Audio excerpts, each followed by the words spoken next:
직장인들이 부자가 되는 두 가지 방법. 우리가 직장에 다니는 이유는 크게 세 가지다.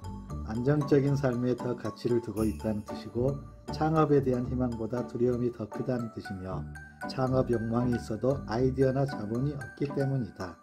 할 수 없이 직장을 다녀야 한다면 직장인으로 백만장자가 되는 방법은 임원이나 사장이 되는 것이다. 그러나 임원이 되거나 사장이 되고자 할 때 본인이 직장인으로 행동하면 가능성은 거의 없다. 급여를 받고 지시를 받고 정해진 시간에 일하는 피고용인이 아니라 급여를 주고 지시를 하고 시간에 상관없이 일하는 고용주처럼 일해야 한다. 즉 스스로 1인 기업이라 생각하면 된다. 그러나 상사나 회사는 내 고객이 된다. 지키는 일을 하는 피고용인으로 생각해서는 안 된다. 자신은 나라는 비즈니스를 경영하는 경영자다. 기획팀 직원이 아니라 회사와 기획 서비스를 계약한 비즈니스 파트너라고 생각하라. 내 서비스에 만족하면 회사는 계약을 갱신해 갈 것이고 비용을 올려도 기꺼이 지불하려 할 것이다. 나를 1인 기업의 경영자라고 생각하면 항상 서비스 개선을 위해 고민하고 노력할 것이다. 나로 인해 고객의 수입이 더 발생할수록 나도 수입이 더 발생하고 승진을 이어가게 된다. 사용자 입장에서 보면 한 명의 직원으로 인해 회사 수입이 증가하면 일반 사원의 급여 체계를 지불하고 싶어도 하지 못한다. 퇴사하면 걱정이 되고 그가 창업할까봐 염려되니 결국 동업자 역할을 줄 수밖에 없다. 동업을 할 수 없으면 승진을 시켜서라도 급여나 이익을 나눠줘야 한다. 회사 입장에서 보면 직원은 세 종류다. 급여만큼도 일을 못하는 사람, 급여 정도는 일하는 사람, 급여보다 훨씬 더 많은 이익을 만드는 사람이다. 급여만큼도 일을 못하는 사람은 해고하려 할 것이고, 급여 정도 일하는 사람은 자리를 지키나 승진이 어렵고, 급여보다 많은 돈을 버는 사람은 승진을 시키고 파트너로 받아들인다. 급여보다 많이 버는 사람은 내 기준으로 급여의 최소 3배의 이익을 만드는 사람이다. 그러면 급여와 회사 이익과 잉여금으로 적당하기 때문이다. 직장 내에서 현실적인 금액으로 3배의 이익을 내지 못하는데도 승진을 하고 급여가 올라가는 사람들이 있다.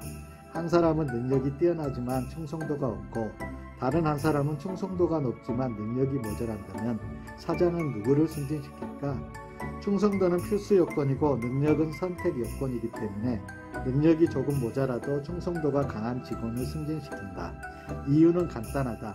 충성도가 없이 능력이 높은 직원은 성과가 올라가면 올라갈수록 결국 창업을 하거나 동업을 요구할 수준까지 갈 것이기 때문이다. 그래서 평균보다 조금 나은 성과와 충성도만 있으면 막강한 임원 후보군이 된다.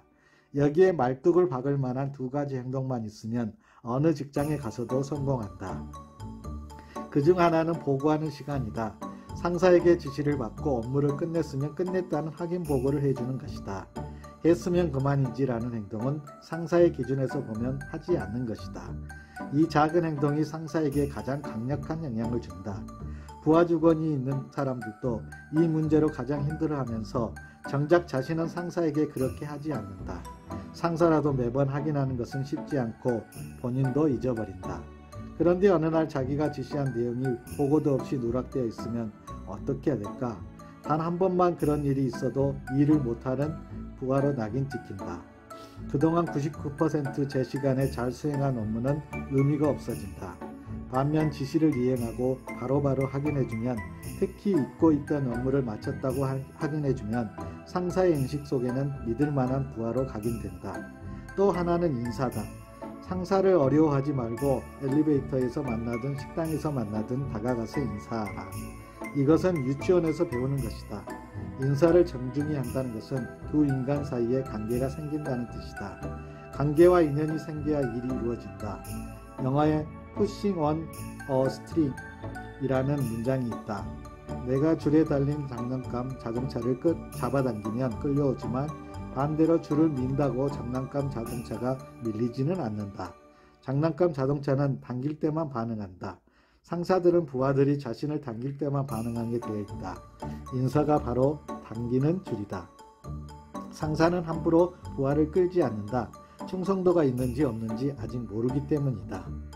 결국 직장에서의 성공 원리는 아주 간단하다. 자기 일처럼 성실하게 일하고 보고를 바로 하고 인사를 잘하면 된다. 특별히 작은 기업에서는 이 정도만 해도 바로 몇 년 안에 임원이 될 가능성이 있다. 경영자 관점에서 이런 직원은 보석이다. 마음이 저절로 가고 뭐라도 해주고 싶은 마음이 절로들며 드디어 내가 후계자를 찾았나 싶을 정도로 아낌을 주게 마련이다. 그만큼 생각보다 이런 태도를 가진 직원이 없기 때문이다. 임원이 되고 사장이 되면 일반 직장인의 10배에서 20배 이상의 급여 소득을 받고 회사에 따라서는 특별수당과 스톡옵션 또는 경영 참여를 통한 지분 매입도 가능해진다. 직장인으로 부자가 되는 다른 방법은 투자다. 급여의 20% 이상을 계속 모아서 종잣돈을 만들고 투자를 지속하는 것이다. 직장에서 급여를 받는 사람이 투자를 하지 않고 부자가 될 방법은 부자와 결혼하거나 복권 당첨밖에는 없다. 승진을 통한 성공을 꿈꾸지 않거나 기회가 없다 생각되면 부지런히 투자에 대한 공부를 해야 한다. 투자를 하지 않고 퇴직금만 바라보며 노후를 맞이하려 했다가는 인생 후반기가 비참해질 수 있다. 이 세상에 보장된 직장은 없다. 급여의 20%는 아주 없다고 생각하고 20년 이상 바르게 모으면 대부분 부자로 은퇴할 수 있다. 단 투자도 치열한 공부 끝에 성공이 온다. 직업이 2개라 생각하고 끊임없이 경제를 공부하고 관찰해야 한다. 투자를 저축으로 이해하면 안 된다. 저축은 더 이상 투자가 아니다. 적금도 아니다. 보험도 아니다. 물가 상승률 이상, 평균 주가지수 이상을 벌어내는 기술을 따로 습득해야 한다. 이 기술이 없을 것 같으면 인사하고 보고 잘하고 당신의 상사를 존중하시길 바란다. 물론 이 두 방법을 모두 실행하면 안정적 직장인이면서도 반드시 백만장자가 될 수 있다는 것을 약속한다.